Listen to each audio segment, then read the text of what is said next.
दोस्तों, ईरान और अमेरिका के बीच जारी तनाव के बीच एक बहुत बड़ी खबर निकलकर सामने आई है। जब तक आप ये वीडियो देखें शायद तब तक ऐलान हो जाए कि ईरान और अमेरिका के बीच समझौता हो गया है। जी हां, कुछ ही घंटों में इसका ऐलान होना बाकी है।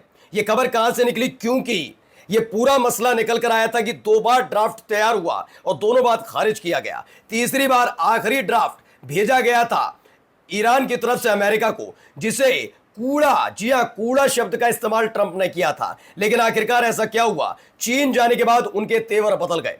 चीन जाने के बाद ताइवान पर, जिसका चीन से तनाव चल रहा है, उसको लेकर अमेरिका बैकफुट पर है। तो अब खबर है कि ईरान और अमेरिका के बीच तनाव खत्म होने जा रहा है, समझौता होने जा रहा है। जिसे कूड़ा बताया उस पर ही ट्रंप को आना पड़ा है। कौन कौन से उसमें क्लॉज थे वो आपको बताऊंगा, क्योंकि 2 घंटे, 3 घंटे या 4 घंटे मैक्सिमम अब आपके सामने ऐलान होने जा रहा है कि कभी भी यह ऐलान होगा कि अमेरिका और ईरान के बीच समझौता। क्या स्ट्रेट ऑफ हॉर्मुज छोड़ देगा ईरान? ऐसा नहीं है, कई सारी चीजें उसमें। यही नहीं, यह फैसला है इसलिए भी लेना पड़ा क्योंकि वहीं की संसद में और खास तौर पर डोनाल्ड ट्रंप की पार्टी के नेताओं ने, सांसदों ने ट्रंप के फैसले के खिलाफ वोटिंग कर दी थी अभी 3 दिन पहले। और वहीं एक शिप को टारगेट किया गया।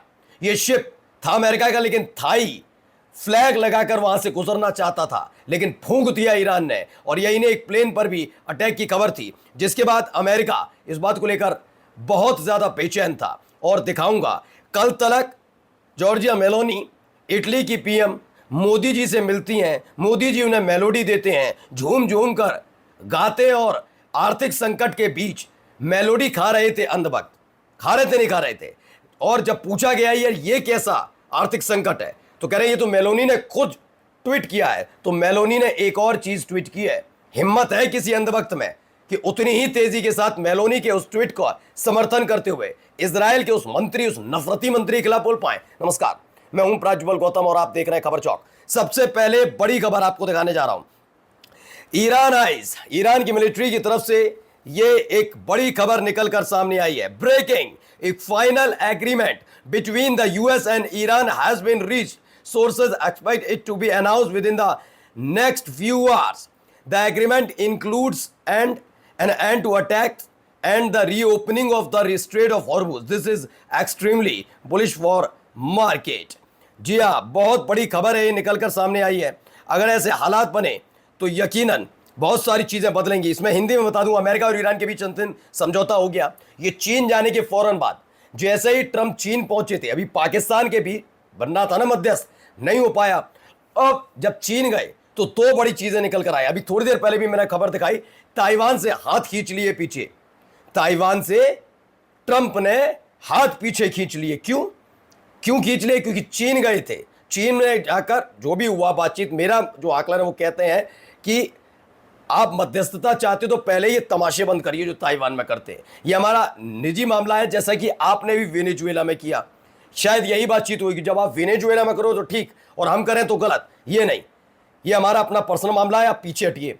तो फिलहाल किसी भी तरह का हथियार ताइवान को अब अमेरिका नहीं देगा, इस पर सहमति बनी। और दूसरी खबर ये आई फौरन ही, इसके फौरन बाद ही, कि अब दोनों के बीच सहमति बन गई है। सूत्रों के मुताबिक अगले कुछ घंटों में इसकी घोषणा होने की संभावना है। अंग्रेजी में हिंदी में कन्वर्ट करके बता रहा हूं।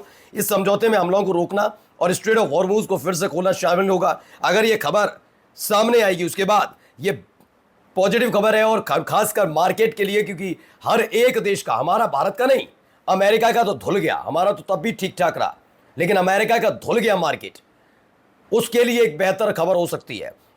देखिए यहां पर भी इसकी पुष्टि की जा रही है। अल अरबिया की रिपोर्ट के मुताबिक ईरान अमेरिका युद्ध को लेकर एक सहमति पर पहुंच गए। फाइनल ड्राफ्ट तैयार हो गया और कुछ ही घंटों में युद्ध खत्म होने का ऐलान हो सकता है सबसे पहले इसे कोई और नहीं बल्कि इसे कौन करेगा? सबसे पहले ट्रंप ही आएंगे आगे। देख लिए ट्रुथ सोशल पर, रात, हमारे यहाँ तो दिन हो रहा है, वहां रात हो रही है, लेकिन रात ही रात में वो जक्कर आदमी ट्रुथ सोशल पर बताएगा। उस आदमी की आदत है। खैर, अब इसके आगे की एक कहानी, ये एक सब फैसले, क्योंकि ट्रंप के यहां अमेरिका में संसद में सिर्फ ताइवान वाला मामला नहीं, ताइवान में तो ट्रंप पीछे हटे। ईरान पर अटैक को लेकर एक नया प्रपोजल आया था। तो ऐसा नहीं है कि मना किया गया कि ईरान के साथ तनाव नहीं है। उन्होंने कहा जिस तरह के हमले लगातार ईरान पर हुए उसमें कमी लानी होगी। अब ये नहीं किया जाएगा। बर्बादी कगार पर पहुंचा दिया आपने। और इसमें खुद ट्रंप की पार्टी के सांसद भी शामिल हुए, वो ट्रंप के खिलाफ खड़े हो गए। वो दूसरा ये वीडियो निकलकर सामने आई थी, देखिए ये देखिए 2 जहाज दिख रहे होंगे, नीचे वाला जहाज ठीक ठाक है, इस पर अटैक हुआ था, दावा किया जा रहा है ये अमेरिका का जहाज था जिस पर थाई फ्लैग, थाईलैंड का झंडा लहरा रहा था। इस पर IRGC की तरफ से अटैक हुआ और उसके बाद ऊपर देख सकते हैं इसी जहाज पर ईरान ने अपना झंडा लहराया और देख सकते हैं उसके बिल्कुल ठीक नीचे यही मयूरी नहरी जो लिखा है, फूंक दिया पूरी तरीके से। क्या हालत हो गई। Scene show from the first time the American ship flying the Thai flag was targeted by the Iran revolutionary guard navy while attempting to cross the strait of Hormuz. Strait of Hormuz को पार करने की कोशिश की जा रही थी। हालत ये कर दी कि ये खड़ा तो है तो समंदर में तैर रहा है, लेकिन फिलहाल ये आगे पीछे नहीं बढ़ सकता, कुछ भी नहीं हो सकता। अब इसकी मरम्मत वहीं पर करनी होगी या इसे खींच कर लाना होगा, ये हालत हो गई। एक और खबर है इससे जुड़ी, जरा देखिए एक और वीडियो, ये देखिए जूम करके दिखाया जा रहा है। ये वही प्लेन था और प्लेन की हालत क्या हो गई, आगे का पूरा हिस्सा खत्म। दरअसल ऐसे हमले हुए और उसके बाद बार बार दावा किया जा रहा था कि भाई जो अमेरिका का प्लेन है ना, जो ट्रांसपोर्ट एयरक्राफ्ट है, उस पर अटैक तो हुआ लेकिन उतना बड़ा अटैक नहीं हुआ, वो ठीक ठाक हैं, दुरुस्त हो जाएंगे। लेकिन क्या लगता है इन तस्वीरों को देखकर दुरुस्त हो पाएंगे? मैं कह रहा हूं ना, ये जो फैसला है कि समझौते पर आ गए, आप बताइए 2 बार से समझौते चल रहे हैं। जनवरी में डील हो रही थी नहीं हो रही थी, और सकारात्मक रवैया ईरान का भी था। जब ओमान में बैठक हुई थी, जब जेरेड कुशनर को भेजा था, अपने दामाद को और कई लोगों को भेजा था नहीं था, लेकिन 28 तारीख को अचानक हमला कर दिया। उसके बीच भी फिर जब 8 अप्रैल से 2 बार ऐसे प्रयास हुए, नहीं बात बन पाई।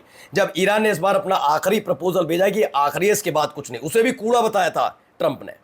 लेकिन जब अपने ही देश में विरोध हुआ और समझ गए वो घिर गए, तो उसके बाद आखिरकार ये फैसला लेना पड़ा है कि अब ईरान और अमेरिका के बीच युद्ध खत्म। और इन सब के बीच अब मैं एक खबर दिखा रहा हूं, ये खास तौर पर उन अंधभक्तों के लिए है जो मेलोडी वाली वीडियो पर नाच रहे थे, गा रहे थे। मैं बिल्कुल कहता हूं कि अगर मेलोडी वाली वीडियो पर आप इसलिए खुश हैं क्योंकि जॉर्जिया मेलोनी ने उसे ट्वीट किया और उस पर अपनी प्रतिक्रिया दी, तो इस पर भी जरा बोलो।